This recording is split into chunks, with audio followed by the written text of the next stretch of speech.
好了。谢谢啊。郑小姐，你怎么在这儿？贱人！你敢勾引迟墨？我没有。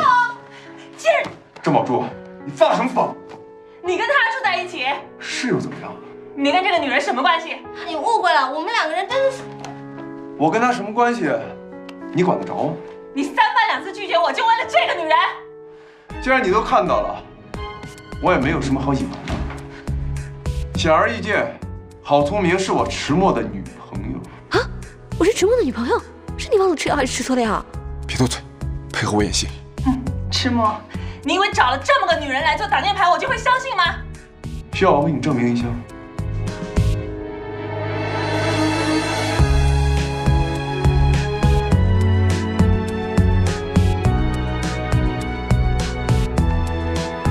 迟墨，你欺人太甚！你占我便宜！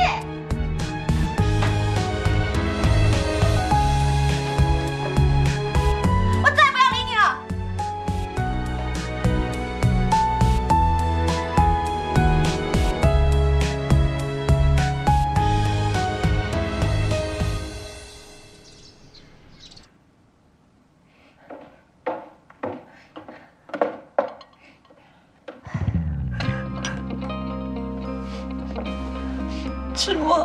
迟墨被那个女人迷住了。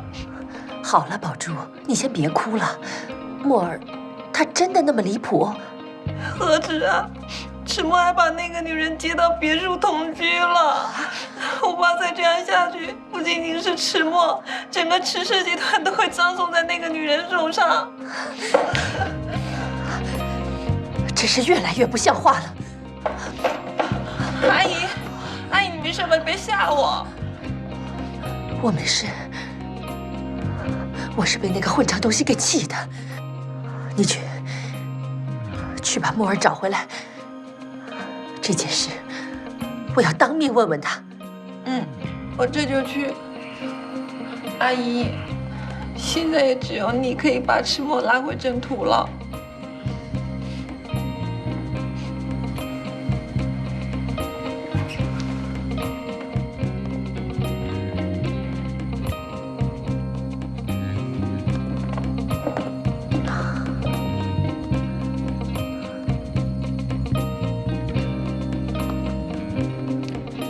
就按照你的思路，做一个本季度的企划案给我。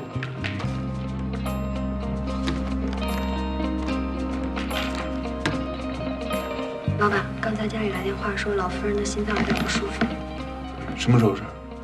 今天上午郑小姐去过家里以后，老夫人的身子就不爽快了。郑宝珠，又是他。今天就先这样，3会。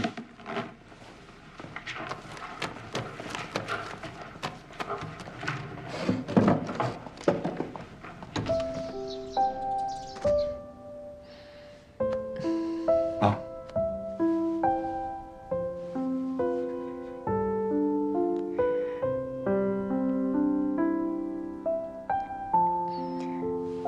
我听宝珠说，你最近把一个女孩弄到家里去住了。他怎么说？她没说什么，只是说，自从你跟他分手之后，就一直没再搭理过感情上的事儿。既然你已经做了选择，我总该听听你是怎么想的吧。那个女孩家里是干什么的？就是很一般的家庭。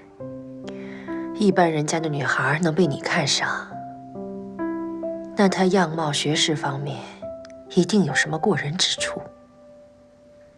没什么过人之处，就是普通到不能再普通的女孩，扔到人堆里都找不到那种。那你选择她，而不选择宝珠，我倒是想见识见识这个叫郝聪明的女孩。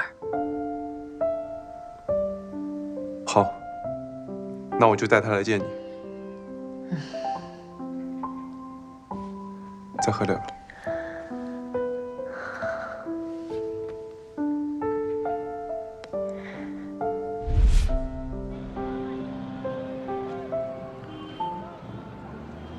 迟大爷有何贵干呐？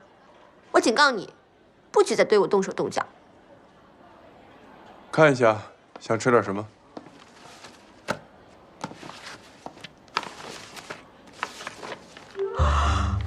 真不愧，事先说好，这顿饭是不是你请？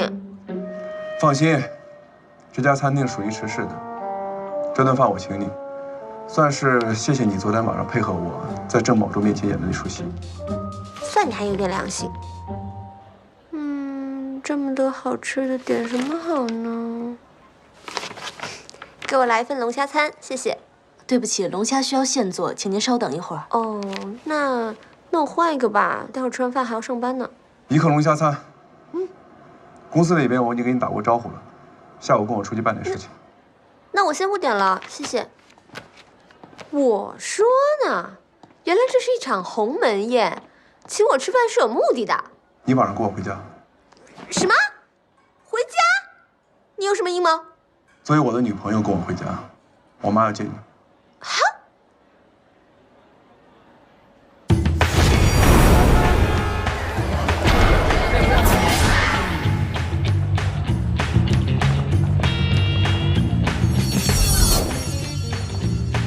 欢迎光临。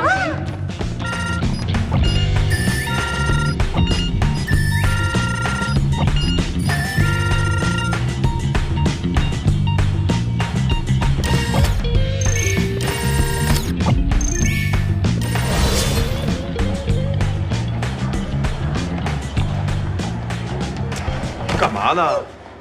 口水都流下来了。补品。你真的打算空着手见我妈？那你是让我现在这个样子去见你妈吗？你看我昨天澡也没洗，头发乱七八糟的，还有我好久没有拔黑头了，你看我鼻子。有什么问题吗？怎么能这样见你妈妈呢？人靠衣装，好歹让我打扮一下吧。让你穿上龙袍也不像太子，衣服什么的还是别浪费了。怎么就浪费衣服啦？好歹我也算五官端正，皮肤白皙，没有胖成猪，也没有瘦成柴。这个人真是不知好歹。我好好打扮一下，也是为了给你留面子。你不觉得有一个大方得体的女朋友还是挺好的？我告诉你，淑女走路是不会撞到别人的后背的。你学过礼仪吗？10厘米的高跟鞋穿得了吗？如果把巴黎时装周的名品设计全部堆在你身上，你觉得你 hold 得住吗？与其画虎不成反类犬，不如你这样返璞归真的好。你，我已经跟我妈说过你的底细了，一会儿记得多吃东西，少说话。多吃东西。记得你的角色定位，一个靠怀孕上位、穷酸又无赖的拜金女。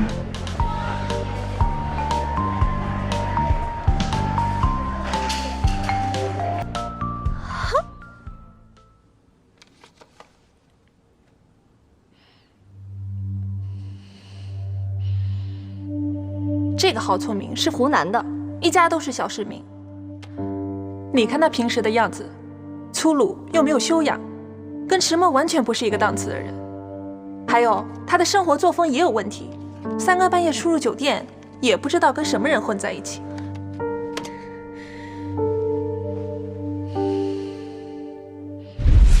不说话，回去了。我刚才说的是事实啊！别理我。又怎么了？是，我是穷酸无赖的小女人，可就连穷酸无赖的小女人都知道，初次登门不能太失礼。我现在要去买条裙子，我陪你去。你别跟着我啊！我可不是为了你。这就是你所谓的穷人的尊严是吗？对，这就是我们穷人的骨气。你是不会懂的，迟大爷。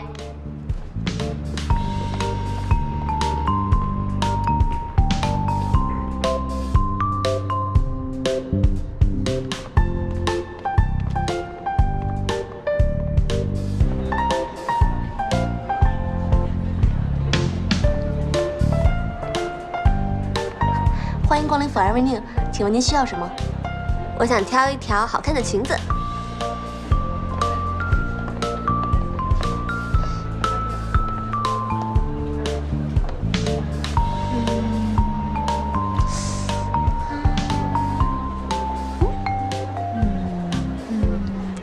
您眼光真好。那我就要这个啦。好的。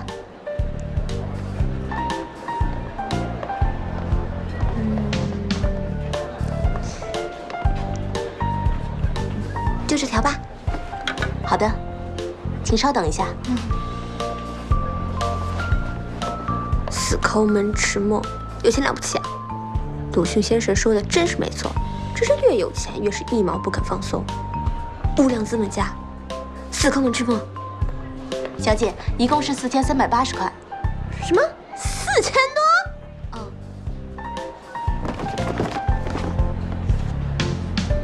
不是380吗？本店是高级女装专卖店。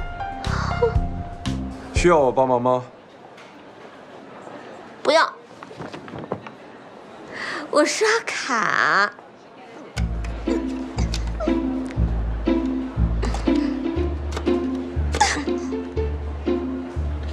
谢谢惠顾。我1个月的工资。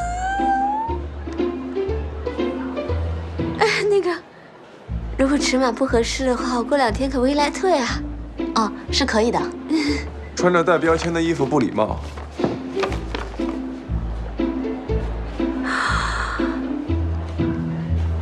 小小，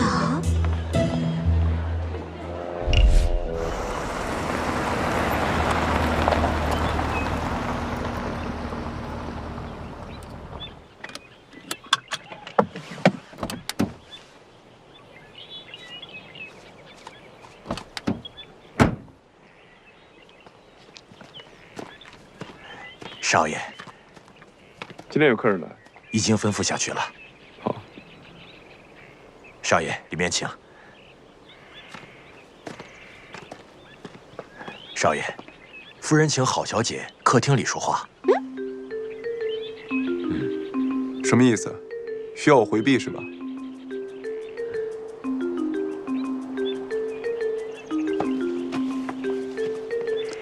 记得我之前跟你说的，如果遇到不知道怎么回答的问题，就假装嗜睡，做还原初期的样子。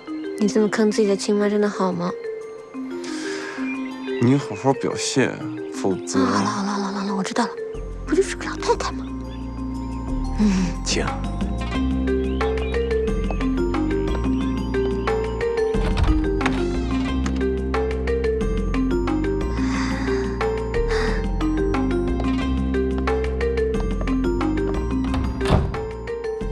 迟墨的妈妈长什么样呢？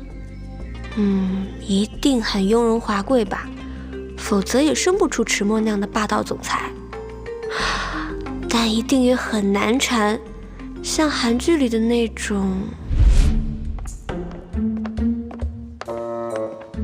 夫人，郝小姐到了。郝小姐是吧？坐吧。您好，迟伯母。看来面瘫这一点，迟墨也遗传到了。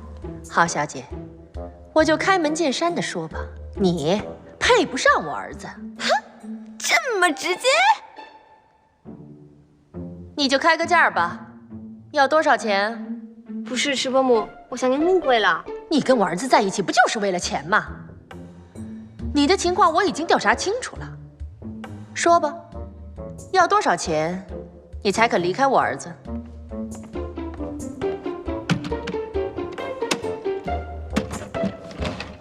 ？100万够不够？不够的话，500万。干脆1000万吧。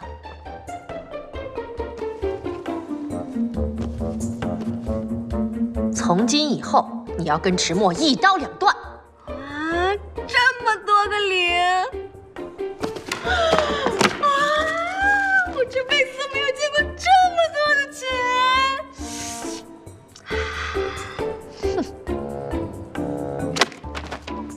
不过迟伯母，您太看得起我了。我郝聪明从小穷到现在，早就习惯了。即便你给我这么多的钱，我也会把它捐给慈善机构，替您行善积德。我跟迟墨之间的爱情是无价的，不管您给我多少的钱，都无法动摇我跟他之间纯粹的爱情。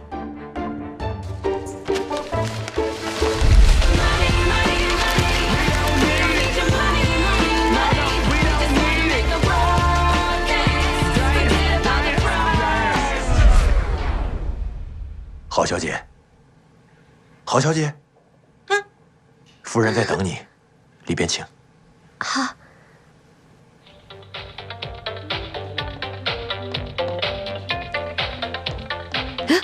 这就是迟墨的妈妈，跟脑补的完全不一样，这就是老太太中的奇葩啊！你好，你看我，迟夫人。我呢，从年轻的时候就喜欢跳舞，但又不方便出门跟那些老头老太太一起跳，就在家里偶尔跳一跳。不好意思，让你见笑了。来来来，快请坐。来，请坐。吃葡萄。谢谢。我说墨儿最近怎么总不回家？原来是有女朋友了。有女朋友好啊。自从3年前他跟宝珠分手，就一直没见他再交过女朋友。为此啊，我都愁死了。这么接地气的老太太，看起来应该不是很难缠。好聪明，你真幸运。那个迟夫人，别那么客气，叫我伯母啊。伯母。你叫什么名字啊？我叫郝聪明，伯母你叫我聪明就可以了。好聪明，名字啊挺有意思的。唉，可惜呀。怎么啦，伯母？可惜你这么好的一个孩子，我家墨儿却实在是不能跟你在一起。发生什么事了吗，伯母？家家有本难念的经啊。我们迟家看起来是家大业大，墨儿在生意场上也是一帆风顺。其实，自从3年前他父亲过世之后，迟氏集团内部就不断的出现危机。以前还有宝珠和他的郑氏集团帮着迟氏渡过难关。如果宝珠她知道墨儿有了新的女朋友，估计郑氏也会对迟氏放手。到时候啊，压在墨儿肩上的担子就更重了。果真跟那些豪门恩怨的网文里写的一样，有钱人的人生不自由，连结婚都不能随自己的心愿。聪明啊，我知道你是个好孩子，我也很希望看到墨儿能跟你在一起，毕竟墨儿她是真心喜欢你。但墨儿身上有迟氏的担子，关系到所有迟氏员工的生计问题，你说该怎么办呢？放心吧，伯母，其实我跟迟墨有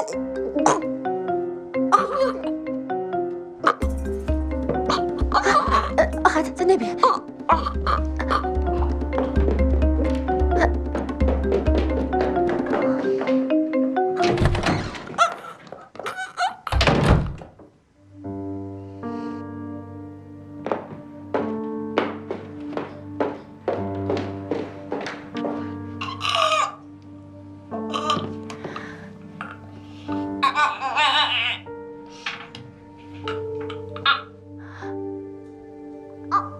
难不成他在装孕吐？哼，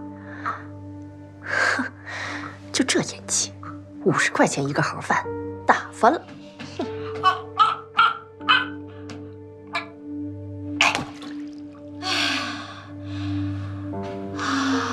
活过来了。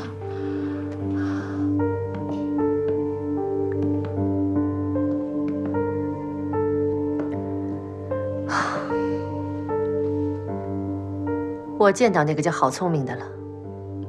怎么样，还满意吗？她是我女朋友，也是你未来的儿媳妇儿。还有，我已经把她肚子搞大了。你以为随便找个临时演员来演场戏就对付得了你妈了？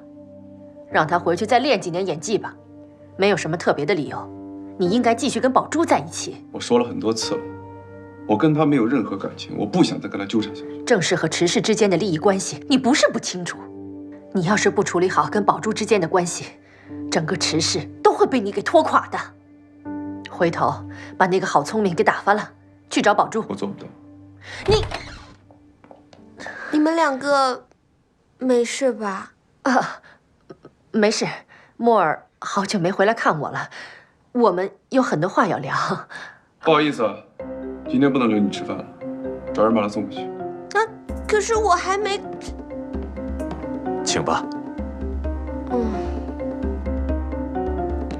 我还没吃饭呢。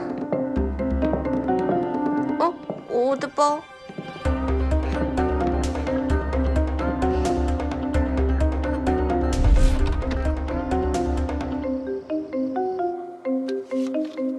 好聪明啊，好聪明！你脑子是不是瓦特了？花了4000多块钱就买了这样一条白裙子。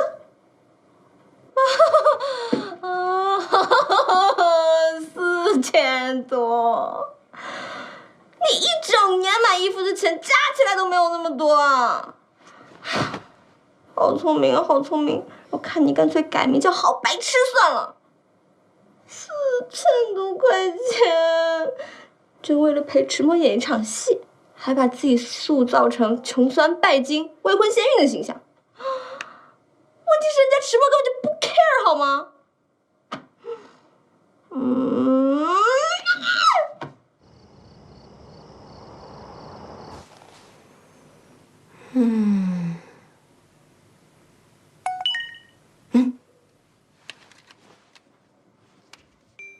您的卡片消费人民币4380元已退还。我退回来了。哎，你回来啦？哎，这个上面的钱你是不是已经……这个品牌是我们迟氏集团代理的，这条裙子当然我送给你，钱也退给你了吧？还真的是，那我就缺之不恭啦。想不到你这坨大冰山偶尔也会冒出点人情味，真是百年难得一见的情景。哎，谢谢啦。你不用客气，今天你表演的这么卖力，送你一条裙子当酬劳也是应当的。是，难得送别人个东西，还表现那么臭屁。你不用想太多，我们之间只不过是单纯的交易，你帮我忙，我自然不会亏待你。谁想多啊？不就是多说两句，给你个台阶下。我看你干脆不要叫迟墨，改名叫迟钝算了，一点眼力见都没有。我好聪明，发誓，以后我要是再给迟墨好脸色看，我就连好白痴都不叫，我干脆砍掉一个字，我叫好蠢。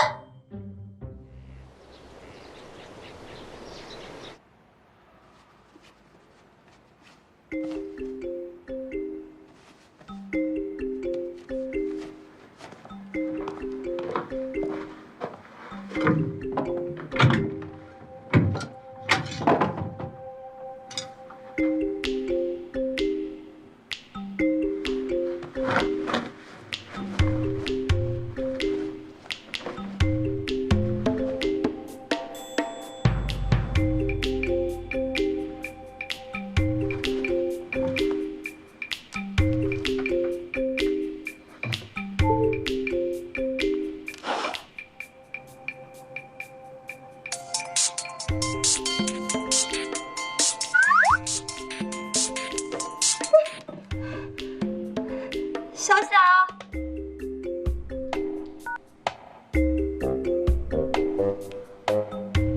果然是他。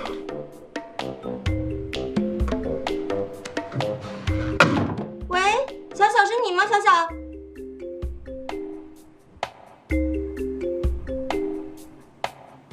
小小他怎么不说话呢？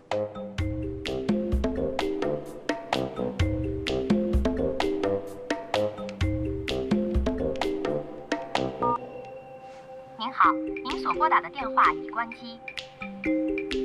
Sorry, the subscriber you dialed is power off.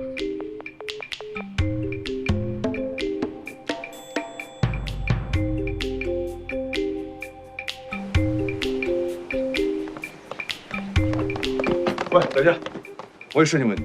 哎，我上班要迟到了，你有什么事晚上再说吧。就是你之前跟我说的，你那个男朋友，就是长得像我的那个人，你能给我多说点他的事情吗？比如他是个什么样的人？你们什么时候开始？原来你是想要这个啊！迟墨这个家伙不会是真的爱上我了吧？打住打住，好蠢！你还被他欺负的不够吗？那我就说啦，我们家小小不光人长得帅，而且对人也很好，很有礼貌，充满自由不羁的情怀，非常的有才华，而且他对人很亲切热情。要说到他的优点，真是3天3夜都说不完。总而言之，一句话，就是跟你这头冰山完全不同。完全不同？怎么了？一大早上神神叨叨的。要是没别的事，我上班去了。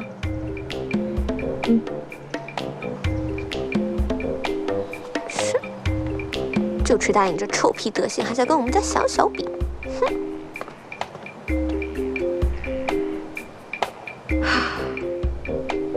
小小，你去哪儿了？好久都没有见到你。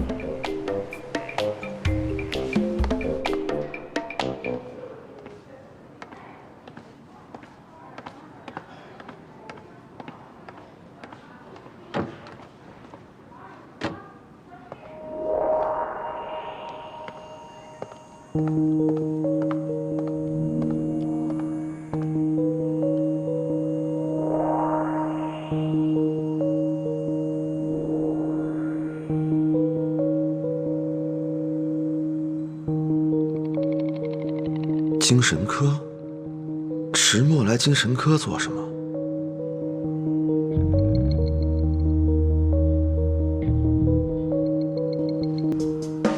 他叫宋小小。如果你要控制你的亚人格，首先你得想一想，他一般都是什么情况下出现？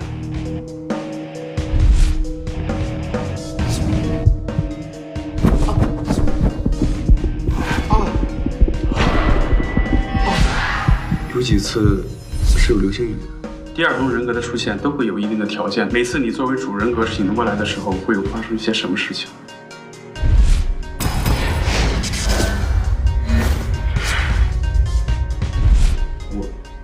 我实在是想不起来。我们换一种方式，大概你知道是什么时候开始有这个症状的，而在这个之前遭受过什么沉重的打击没有？我3年前遇见过一场车祸，在那场车祸中，我父亲去世了，但是具体的细节我真的是记不起来了，我只是记得我的父亲死了，我其他的。我要跟你分手，我要跟你分开，你让开！保住！保住！保住！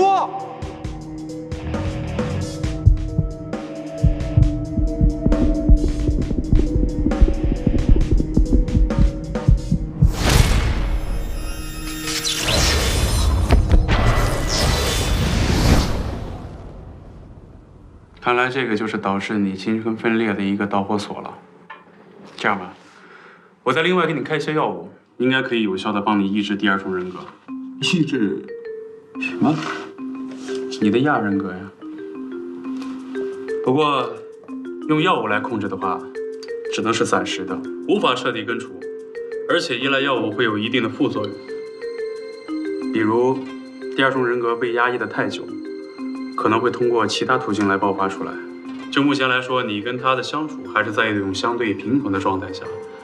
一旦让他知道了你已经开始做治疗去抑制他，让他感受到自己受的威胁，也许就不会像之前那么好说话了。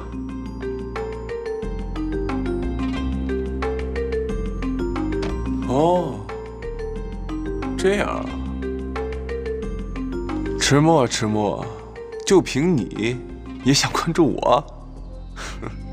我要是任你摆布的话，我就不叫宋小小了。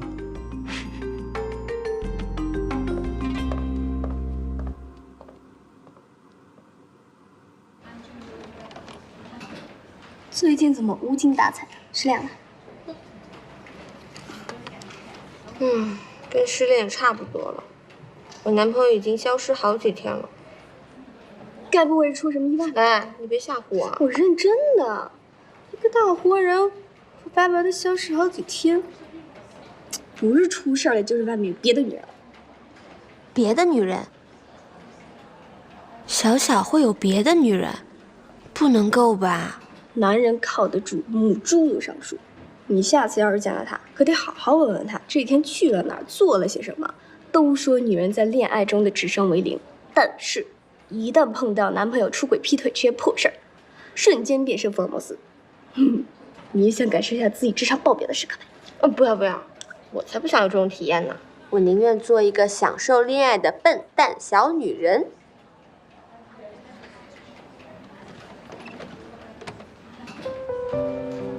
他说的不会是真的吧？可是小小啊，为什么你总是这样，突然就不见了呢？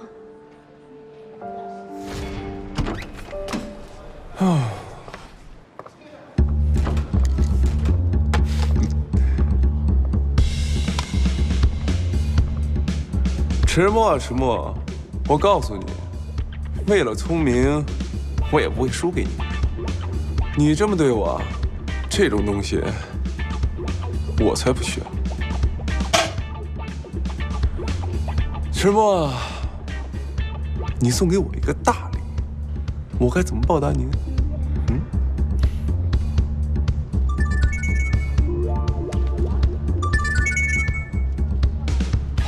？Hello。喂，老板，你怎么还不来呀？你忘了你今天约了全体股东召开董事大会吗？是吗？有这种事儿？所有的股东都已经等得不耐烦了，你快点过来，我已经顶不住了。好，我马上过去啊。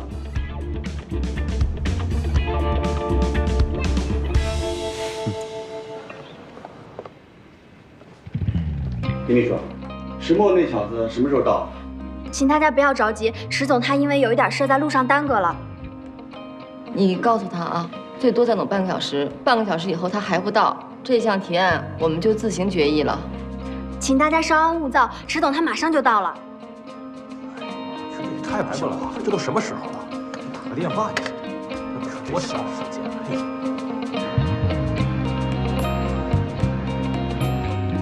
太不像话了，到现在都没到。就是啊，他平时不是这样的。徐秘书，你告诉他啊，不必来了。这项提案我们股东会自行决策了。是吗？看样子我不该来啊。啊？老板，你终于来了。石墨啊，你到的可够早的。本来呢，我想用这次迟到来表明我的立场，很可惜啊，你们一个都没有察觉出来。什么立场啊？就是你们所提的方案，我表示否决。什么？你否决我们的提案？想当初你父亲在的时候，对我们的提案都是认真考虑接纳的。你这么个毛头小子，现在倒敢在我们面前专横决断了。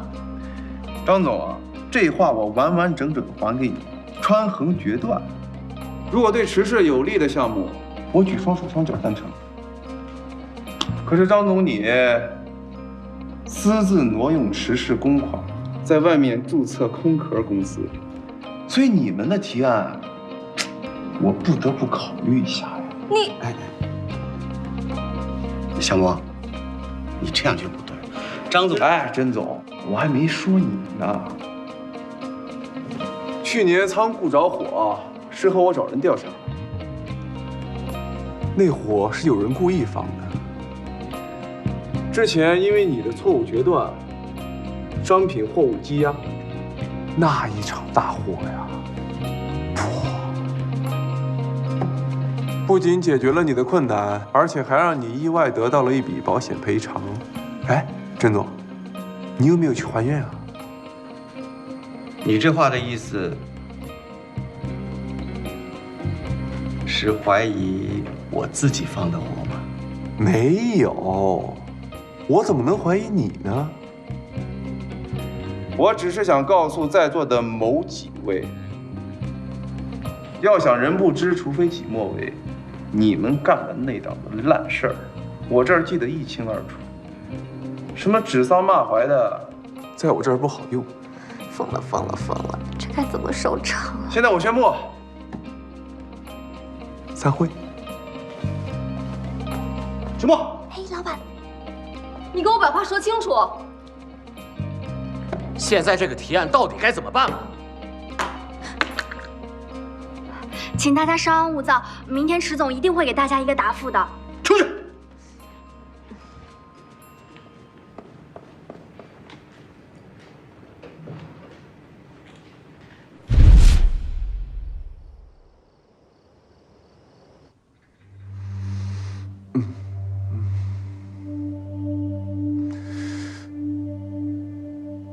我怎么会在这儿？之前不是在跟赵医生讨论病情的吗？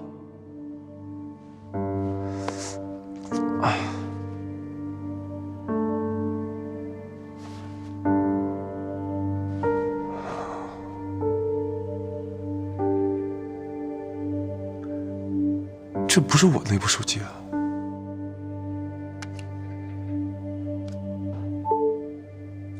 这是我第一次跟你面对面谈话，怎么样？有没有被自己的脸吓到？啊？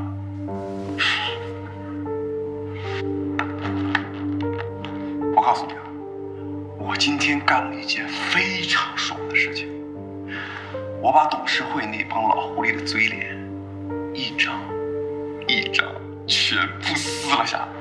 当时的情景就好像好莱坞大片一样，好精彩。当然，我也很期待你的反应。跟他们相比，我觉得你不会让我失望的。不用谢我，这就当我送给想让我消失的人第一份谢礼。我不只知道你找医生去治疗，企图让我消失，我还知道你在调查3年前车祸的事情。想不想知道父亲车祸的内幕啊？本来我这里有一些线索跟资料想给你，但是我现在很不开心。我告诉你，如果你想让宋小小从这个世界上消失，好啊，那这里的记忆跟资料也就会消失。孰轻孰重，你自己掂量清楚。还有，我不喜欢别人威胁我。如果你想让我从这个世界上消失，我会让你在这个世界上步履艰难。这是我对你的警告。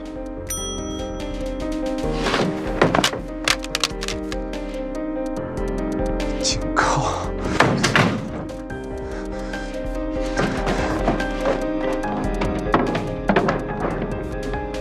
石墨呢？警告我！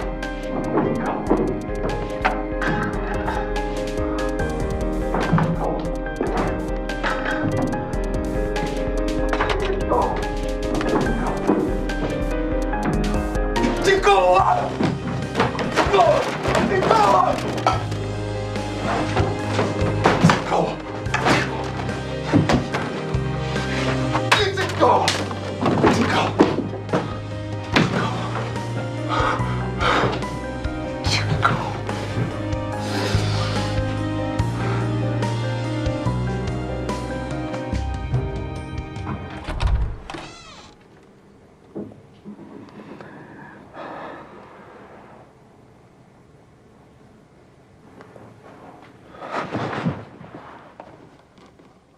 石墨，出去，不要来烦我！你出去，出去！我没想来烦你，我是来通知你，股东们决定重开股东大会，会议的主题就是罢免你这个董事长职务。你说什么？你今天在股东大会上太过火了，像是变了个人一样。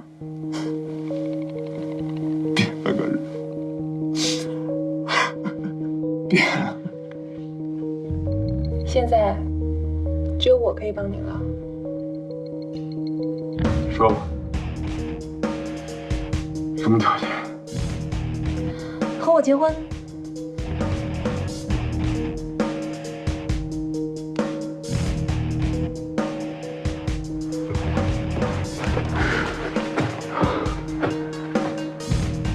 你的好意我心里了。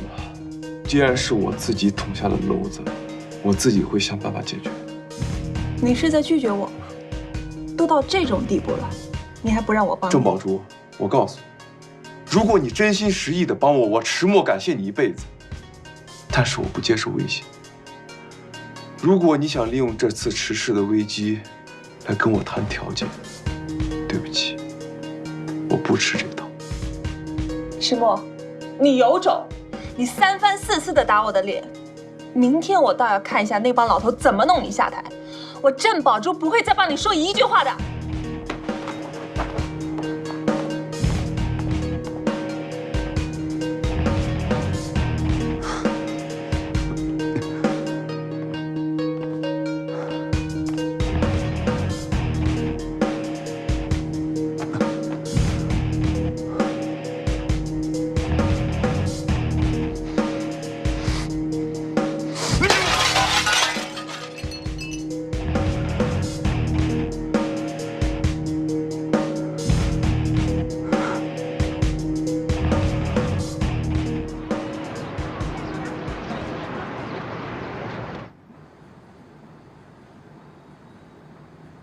张总，甄总，昨天的事情实在不好意思，但是我想请二位理解我一下，我的本意并不是想让二位难堪。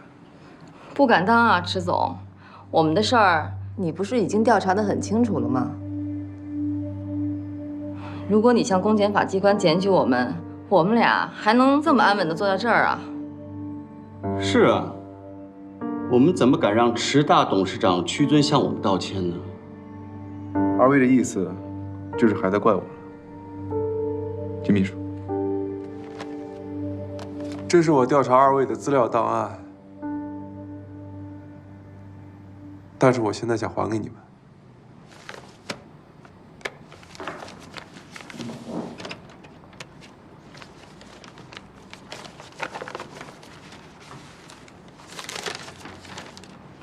二位都是迟氏的元老。我接手迟氏不过才3年，有很多地方需要向二位学习。二位的手段，在这些大案带里已经体现得非常清楚。我之所以把这些东西还给你们，是想和你们建立一个信任的关系。我向你们保证，这些档案袋里的东西，我绝对不会向第3个人提起。我只是希望二位不要把昨天的事情放在心上。你不会还留有一份存档吧？绝对不会。二位是迟氏的左膀右臂，像这种自断膀臂、搬石头砸自己脚的行为，我是绝对不会做的。姑且相信的意思。那一会儿的股东大会，二位该怎么做，明白了吗？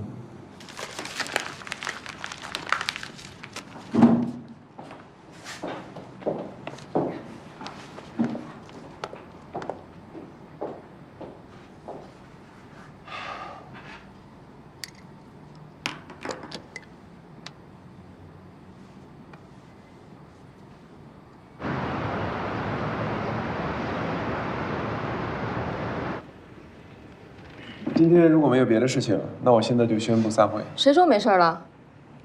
下面我们来选举新的董事长。你说什么？你没听错，选举新的董事长。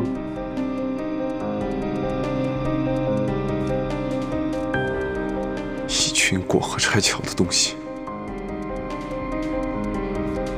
迟总，您秋后算账的本事，我可不想再经历第2次了。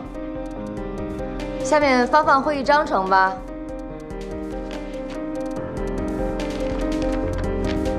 大家按照章程上的候选人来进行投票。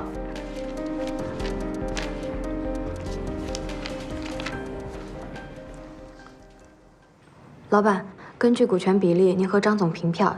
现在这种情况，咱们应该怎么办？静观其变，我不可能轻易的把迟氏让给别人。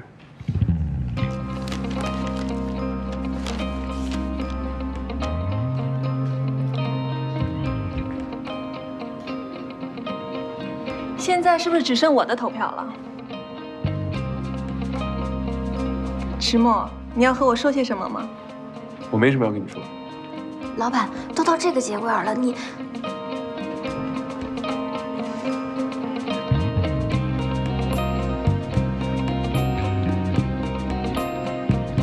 这最后一票，我投给迟墨。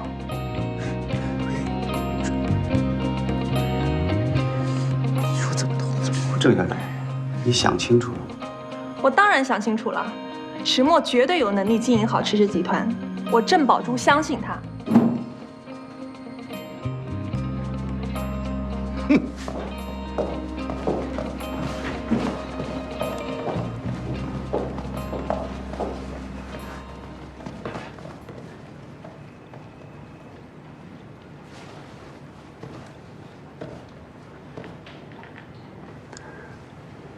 郑宝珠，你以为我是为了迟氏吗？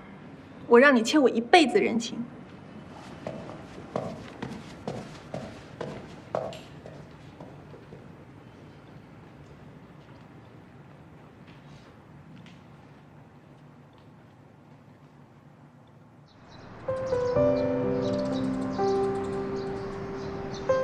是你的亲人还是你的仇敌？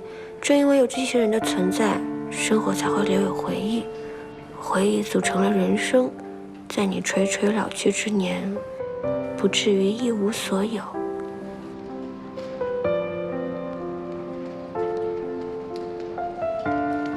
虽然拿到了版权，但是这故事一直没有结尾。啊，要是作者可以把这个结尾写好就好了。这么感人的故事，应该有一个完满的结局才是。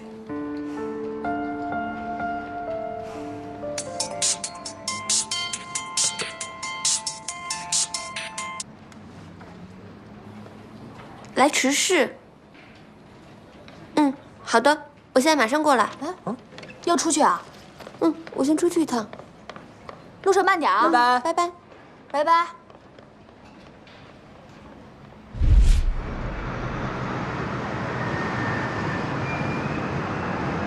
老板，这是新设计发布会的初步策划方案，您看一下。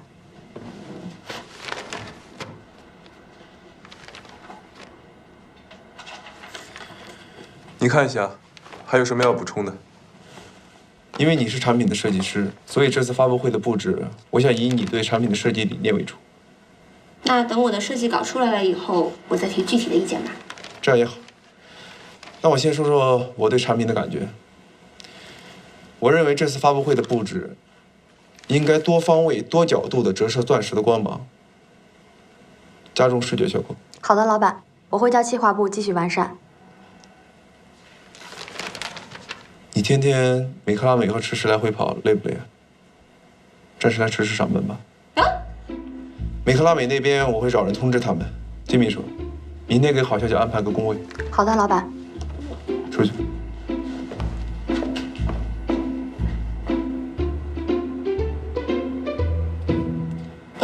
我来迟氏上班的话，郑小姐那边会不会？你现在的设计稿还一穷二白，还有心思担心其他的事情啊？哦，知道了。郑宝珠那边，你不用担心，这里是迟氏，他不会把你怎么样。再说了，你现在还处于我的证人保护计划当中，你一切要听我的。是迟大爷，那没什么事儿的话，我就先走了。等一下，你现在的产品设计进度怎么样了？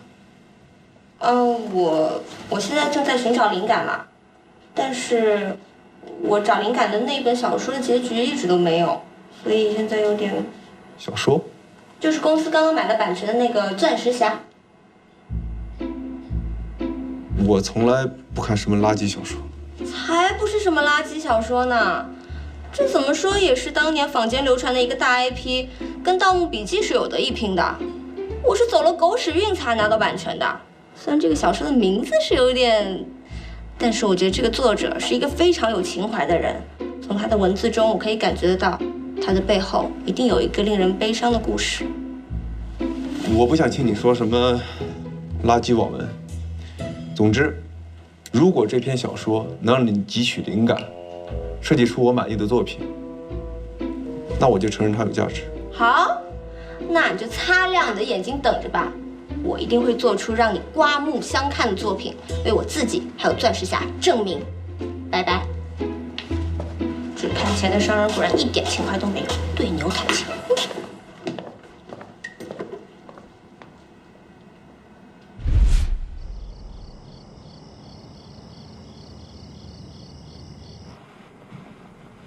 老板，第一枚瑶光之心的样品已经完成了，需要我送过来给您过目吗？你方便的话就给我送过来，我也很期待看到成品的样子。哦，对了，戒指的内侧有按我的要求刻上我的名字缩写吗？刻上了。嗯，行，那我等你。好的，老板。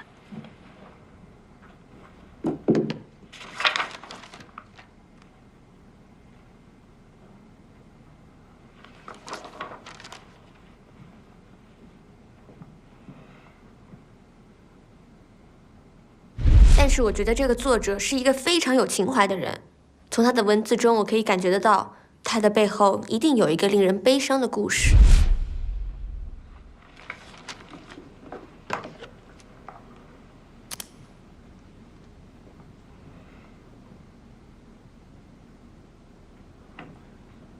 没想到，好聪明啊！这个世界上最了解我的人，竟然是你。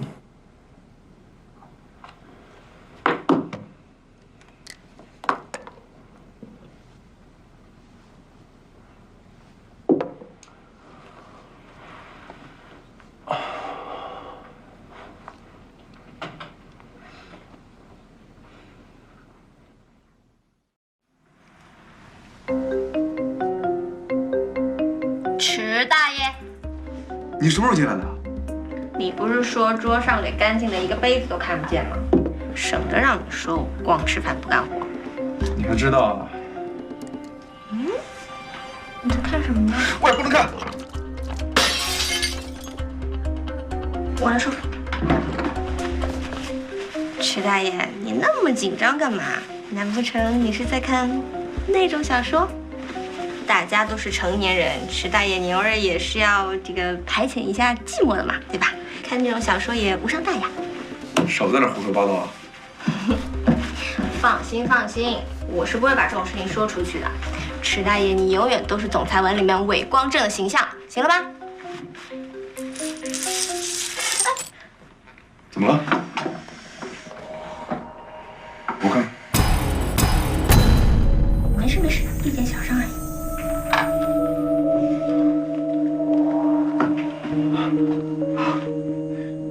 怎么了？出去，出去！怎么了？哎，你怎么了？没事吧？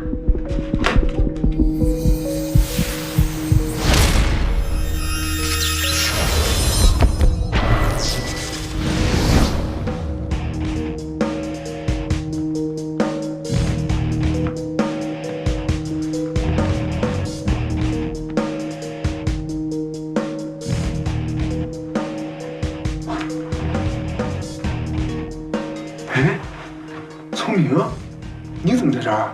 来，迟大爷，你是不是脑子有问题啊？你是不是发烧啦？你怎么一直在说胡话？我刚一直就在这儿啊。我不行，我不能以迟暮的臭面孔出现在郝聪明面前。我还有很多事情要忙。去！哎，你这，哎，我玻璃还没收拾呢。嗯。哎呀，出去！这他妈什么啊？弄得跟筹备婚礼似的。迟暮要结婚？哎呀，哪个女人能受得了迟暮你啊？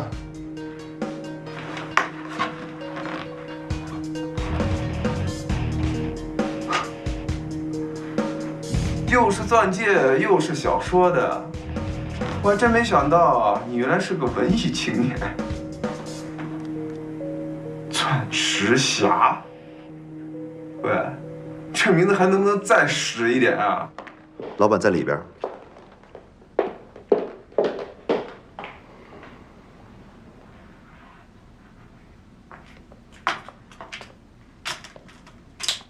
老板，这是怎么了？没什么，你怎么来了？你让我过来送戒指啊？戒指？什么戒指？瑶光之星啊！哦，这是按您的吩咐定做的，只有1枚，这1枚是独一无二的。这么重要的事儿，难道迟墨要向谁求婚？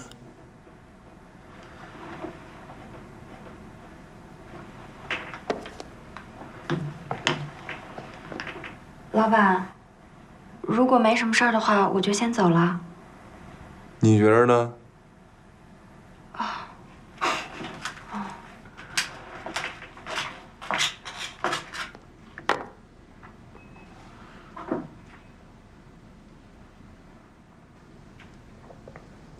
？CM， 李敏，聪明，聪明。难道迟墨那小子想向聪明求婚？不行，得把他藏起来。藏哪儿啊？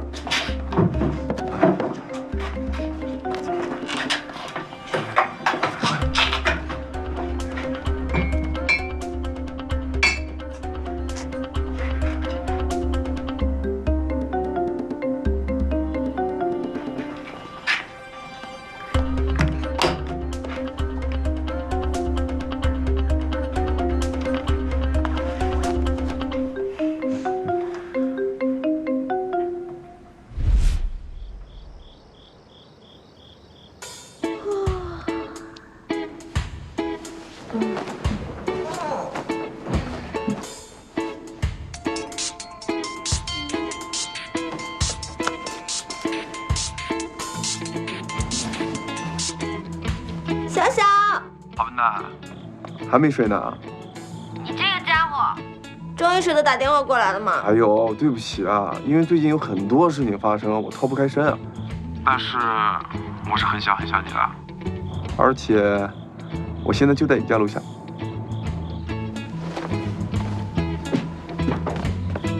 小小，我马上就下来。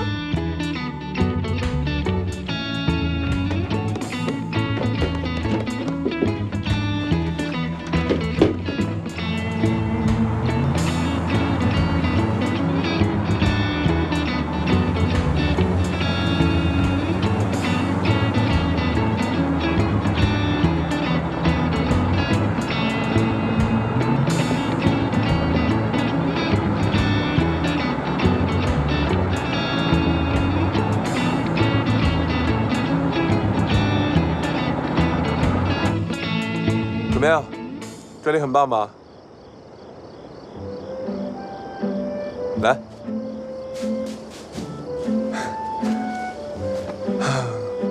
聪明啊，其实我以前遇到烦恼的时候，都会来到这儿看星星。好美啊！其实，每当我看到这浩瀚星空，就会想到身为人类的自己，真的是很渺小，很渺小。哎，你看那颗，就比如那颗啊，也许它现在就已经不存在了，但是它们散发的光，却穿过几亿光年来到地球，就是为了证明它们曾经存在过。也就是说，我们现在看到的是亿万年前的星星残存下来的影像。对啊，这些星星散发出这么耀眼的光，即使是消失了，也没有人会否认它们的存在。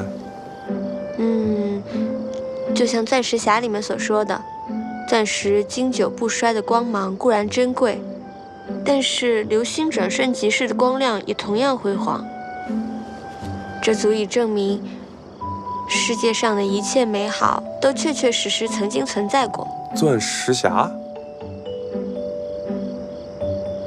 钻石匣是什么？哦，这个是我最近正在关注的一部小说，不过已经很久没有更新了。我四处打听他的消息，但都没有回应。有人说这个作者已经自杀死了，但我觉得不可能，因为能够写下那种文字的人，怎么可能那么轻易放弃自己的生命呢？所以我现在每天都坚持给他发站内信，只要他还在这个世界上，我相信总有一天他会看到的。你真的很喜欢那本小说啊？是啊，我看那本小说的时候，我真的完完全全可以体会到作者的心情。我还没有跟你说过吧？其实我有个姐姐，我小的时候特别讨厌她。我穿她穿过的旧衣服，玩她玩过的旧玩具。我们经常因为一些鸡毛蒜皮的事情就吵架，有的时候我还上手打她呢。然后呢？后来啊，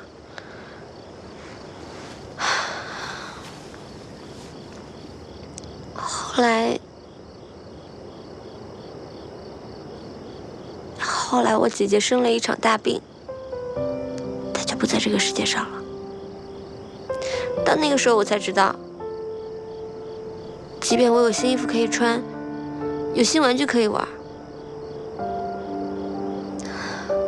我和我姐姐一起长大的时光再也回不来了。人呐，总是在失去的时候才会追悔莫及。所以我现在一想到我姐姐，我就特别想像那个小说里的钻石侠一样，能够回到过去，弥补当年的遗憾。聪明，我觉得与其错过，后悔莫及，不如就把握现在。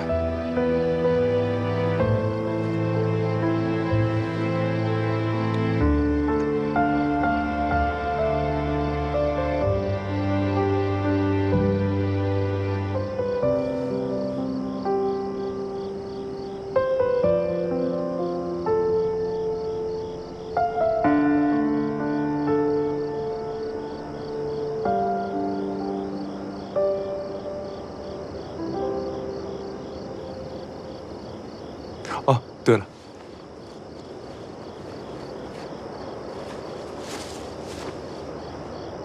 嫁给我，好不好？这不是我设计的瑶光之星吗？有瑶光之星设计稿的，除了我，就只有迟墨。你怎么会有这个的？这是我给你私人定制的呀。CM， 迟墨，你说这是你定制的？那这个里面写的 CM 是怎么回事？CM， 聪明的意思啊。看来我下次得刻上 BD， 笨蛋。哎，别想了，我帮你带上。对不起，小小，我暂时没有办法答应你。但是这个戒指，我先替你保管吧。等到我什么时候想通了，我就戴上它，好不好？好。但你要记住啊，我已经盯上你了，跑不掉了。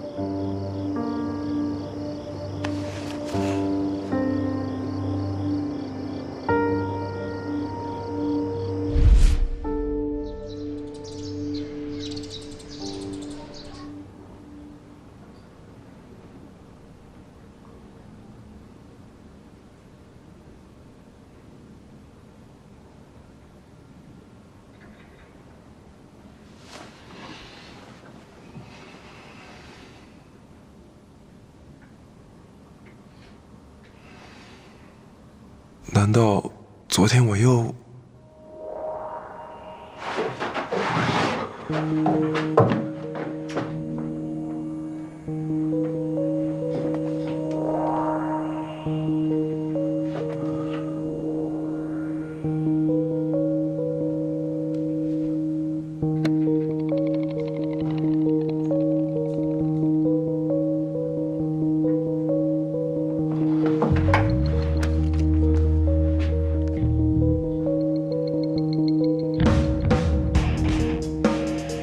嗨，迟墨，不好意思啊，是迟总。上次我是冲动了，给你造成了很大的麻烦，所以我觉得挺不好意思的。他在给我道歉。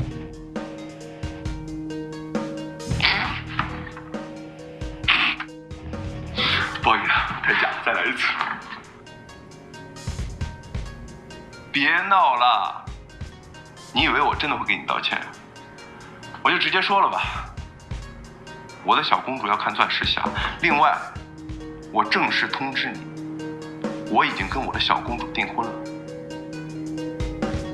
虽然你这个人平时不近人情，天天一副臭脸挺惹人厌的，但是迟总，这个忙你得帮我吧。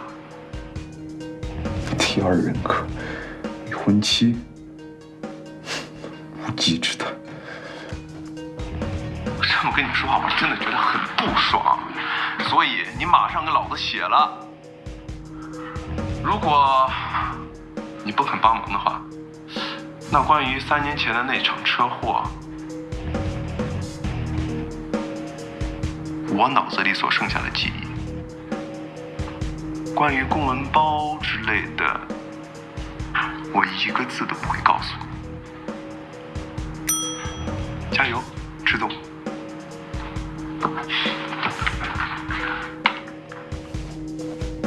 公文包，那是什么？